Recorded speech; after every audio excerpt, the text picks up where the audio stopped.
Assalamualaikum warahmatullahi wabarakatuh. Halo teman-teman. Di video kali ini kita akan mengerjakan latihan soal TWK CPNS 2023 dan video ini video yang ke-128. Soal pertama, Pancasila sebagai Weltanschauung artinya nilai-nilai Pancasila itu merupakan sesuatu yang telah ada dan berkembang di dalam masyarakat Indonesia yang kemudian disepakati sebagai dasar filsafat negara. Bagaimana implementasi Pancasila sebagai Weltanschauung? A. Menghargai hak-hak sosial dan ekonomi setiap warga negara Indonesia. B. Peningkatan investasi dalam sektor ekonomi untuk mencapai tujuan pembangunan nasional. C. Penerapan sistem hukum yang ketat untuk menegakkan keadilan sosial. D. Pemberlakuan kebijakan bebas visa untuk memperluas hubungan internasional.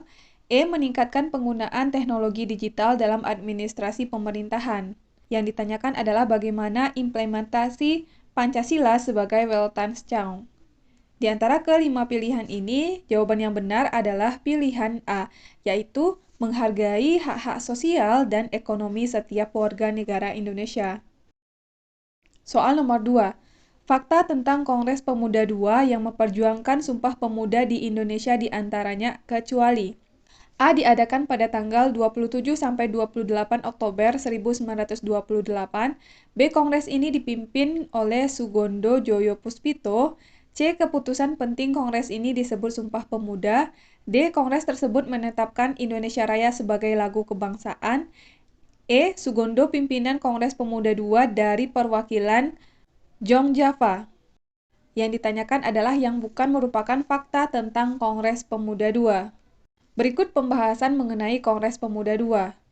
Kongres Pemuda II dipimpin oleh Sugondo Joyo Puspito dari Perhimpunan Pelajar-Pelajar Indonesia, menghasilkan keputusan penting yang disebut sebagai Sumpah Pemuda pada tanggal 27–28 Oktober 1928. Tidak hanya hal ini yang dibahas, pada Kongres juga ditetapkan lagu kebangsaan Indonesia Raya yang diciptakan W.R. Supratman. Jadi, di antara kelima pilihan ini, yang bukan merupakan fakta tentang Kongres Pemuda II adalah pilihan E, yaitu Sugondo pimpinan Kongres Pemuda II dari perwakilan Jongjava. Seharusnya adalah dari Perhimpunan Pelajar-Pelajar Indonesia. Makanya jawaban soal nomor 2 adalah pilihan E, karena yang ditanyakan adalah kecuali. Soal nomor 3. Pancasila memiliki peran yang sangat penting di kehidupan berbangsa dan bernegara, khususnya menjadi pedoman bagi masyarakat dalam menjalankan aktivitas sehari-hari. Peran Pancasila tersebut berhasil menyatukan perbedaan yang terdapat pada negara Indonesia, serta menciptakan kerukunan berbangsa dan bernegara. Menurut Noto Negoro, nilai yang terkandung dalam Pancasila sebagai pilar kebangsaan adalah A. Nilai vital, B. Nilai formal, C. Nilai persatuan, D. Nilai objektif, E. Nilai instrumental.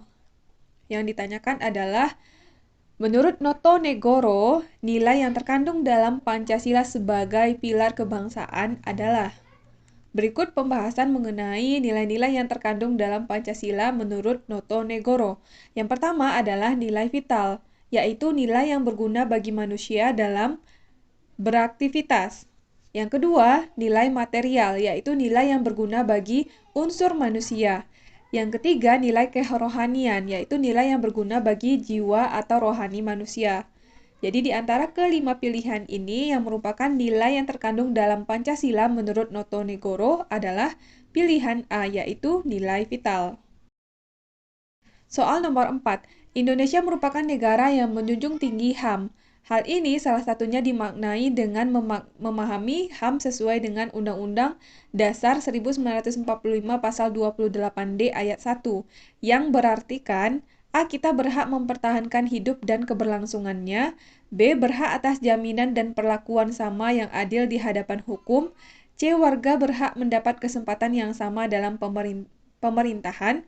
D. Kita berhak atas perlindungan diri dan rasa aman dari ancaman. E. Wajib menghormati hak azazi orang lain. Yang ditanyakan adalah, Indonesia merupakan negara yang menjunjung tinggi HAM. Hal ini salah satunya dimaknai dalam memahami HAM sesuai dengan Undang-Undang Dasar Pasal 28D Ayat 1, yaitu bunyi dari Pasal 28D ayat 1 adalah setiap orang berhak atas pengakuan, jaminan, perlindungan, dan kepastian hukum yang adil, serta perlakuan yang sama di hadapan hukum. Jadi, berdasarkan 5 pilihan ini, yang sesuai dengan pasal 28D ayat 1 adalah pilihan B, yaitu berhak atas jaminan dan perlakuan yang adil di hadapan hukum. Soal nomor 5. Belakangan sering kita jumpai anggota DPR atau MPR yang melakukan studi banding ke luar negeri dengan dana yang tidak sedikit. Padahal jika dipikir-pikir, dana miliaran tersebut bisa digunakan untuk kepentingan masyarakat Indonesia atau kepentingan bersama. Salah satunya untuk dialokasikan di bidang pendidikan ataupun kesehatan yang manfaatnya akan langsung dirasakan oleh masyarakat Indonesia. Sikap yang diambil oleh anggota DPR tersebut tidak mengamalkan Pancasila sila ke A1, B2, C3, D4, E5. Sikap dari anggota DPR yang melakukan studi banding ke luar negeri dengan dana yang tidak sedikit, yang kalau dipikir-pikir dana miliaran tersebut bisa digunakan untuk kepentingan masyarakat Indonesia. Hal ini merupakan pelanggaran dari atau tidak sesuai dengan Pancasila sila keberapa. Berikut pembahasannya. Tindakan tersebut tidak mengamalkan sila keempat dari Pancasila, yang berbunyi kerakyatan yang dipimpin oleh hikmat kebijaksanaan dalam permusyawaratan atau perwakilan, yang artinya kita harus senantiasa mengutamakan kepentingan bersama, terlebih peran sebagai DPR yang harus senantiasa mengayomi dan mementingkan masyarakat di atas kepentingan pribadi. Jadi soal nomor 5 jawabannya adalah pilihan D, yaitu sila keempat. Soal yang keenam.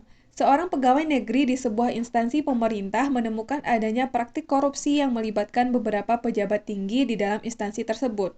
Namun, pegawai tersebut merasa takut melaporkan temuan tersebut karena khawatir akan mendapatkan ancaman atau tindakan balasan dari pihak yang terlibat.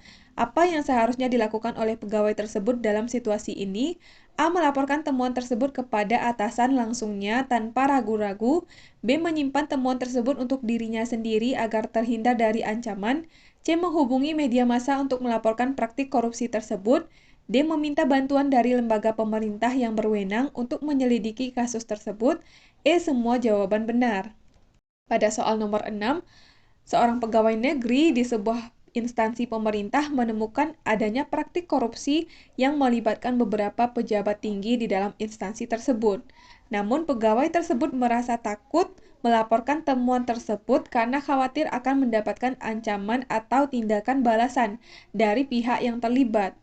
Apa yang seharusnya dilakukan oleh pegawai tersebut dalam situasi ini? Di antara kelima pilihan ini, yang seharusnya dilakukan oleh pegawai tersebut adalah pilihan A, yaitu melaporkan temuan tersebut kepada atasan langsungnya tanpa ragu-ragu. Soal nomor 7. Mario Dendi adalah anak Rafael Alun Trisambodo, Kepala Bagian Umum Kanwil Dirjen Pajak Kemenku Jakarta Selatan II, yang baru saja dicopot dari jabatannya oleh Menteri Keuangan Sri Mulyani. Mario Dendi diketahui kerap memamerkan kekayaan orang tuanya di media sosial, misalnya dengan mengunggah foto ia bersama Jeep Rubicon atau Harley Davidson. Hal itu pun merambat membuat publik bertanya jumlah harta kekayaan Rafael. Selain itu, ia melakukan penganiayaan kepada David. Hal ini akan memberikan dampak negatif bagi negara, yaitu A. Masyarakat tidak mau membayar pajak. B. Masyarakat kecewa pada pejabat publik. C. Masyarakat kecewa terhadap pengadilan. D. Menurunkan kepercayaan masyarakat terhadap negara. E. Kehilangan pejabat publik. Pada soal nomor 7, Mario Dandi adalah anak dari Rafael Alun Trisambodo, Kepala Bagian Umum Kanwil Dirjen Pajak Kemenku Jakarta Selatan II, yang baru saja dicopot dari jabatannya oleh Menteri Keuangan Sri Mulyani. Mario Dandi diketahui kerap memamerkan kekayaan orang tuanya di media sosial. Hal itu pun merembet membuat publik bertanya jumlah harta kekayaan Rafael. Selain itu, ia melakukan penganiayaan kepada David. Hal ini akan memberikan dampak negatif bagi negara, yaitu jawabannya adalah pilihan D. Menurunkan kepercayaan masyarakat terhadap negara. Soal nomor 8. Seorang karyawan perusahaan melihat adanya praktik penyalahgunaan keuangan oleh atasan langsungnya. Karyawan tersebut memutuskan untuk melaporkan praktik tersebut kepada pihak yang berwenang. Namun, dia khawatir akan mengalami pembalasan atau ancaman terhadap pekerjaannya.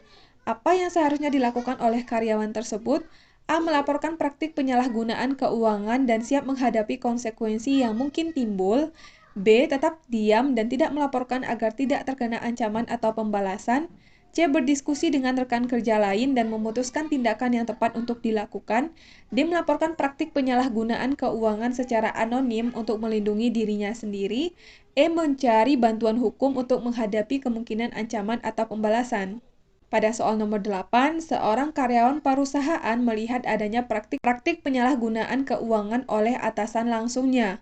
Karyawan tersebut memutuskan untuk melaporkan praktik tersebut kepada pihak yang berwenang. Namun dia khawatir akan mengalami pembalasan atau ancaman terhadap pekerjaannya.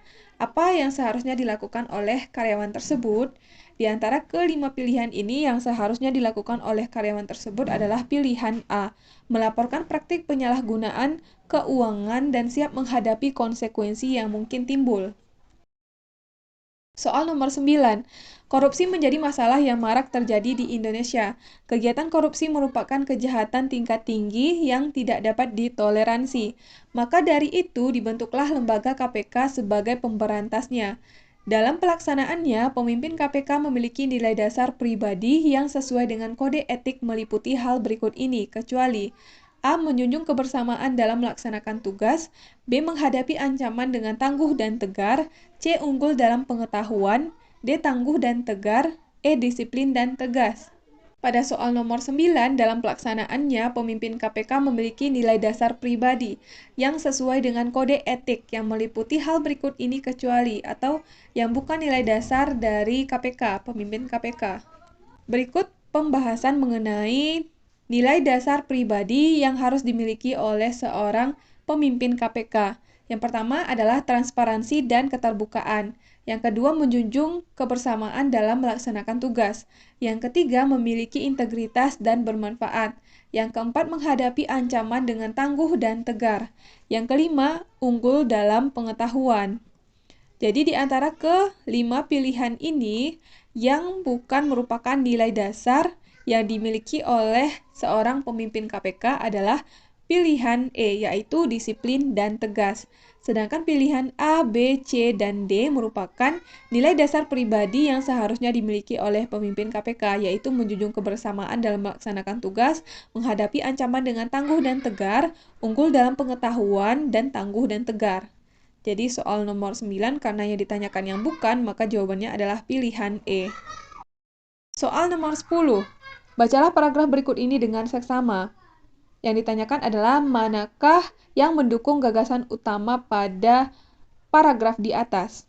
Pendidikan merupakan aspek penting dalam pembangunan suatu negara. Dengan pendidikan yang berkualitas, diharapkan masyarakat dapat meningkatkan kualitas hidupnya dan berkontribusi secara positif dalam pembangunan nasional. Oleh karena itu, pemerintah perlu memberikan perhatian serius terhadap sektor pendidikan agar tercipta generasi penerus yang handal dan berdaya saing tinggi. Pernyataan manakah yang mendukung gagasan utama pada paragraf di atas? A. Kualitas hidup masyarakat ditentukan oleh pendidikan yang mereka terima. B. Generasi penerus harus memiliki kualitas yang handal dan berdaya saing tinggi. C. Pemerintah perlu memberikan perhatian terhadap sektor kesehatan. D. Pembangunan negara dapat dicapai dengan pendidikan. E. Pendidikan berperan penting dalam pembangunan suatu negara. Yang ditanyakan adalah manakah yang mendukung gagasan utama pada paragraf. Jawabannya adalah pilihan E, yaitu pendidikan berperan penting dalam pembangunan suatu negara. Oke, sekian video kali ini. Kita udah selesai bahas 10 soal. Mudah-mudahan video ini bermanfaat untuk teman-teman semuanya. Terima kasih udah nonton sampai selesai dan sampai ketemu lagi di video selanjutnya.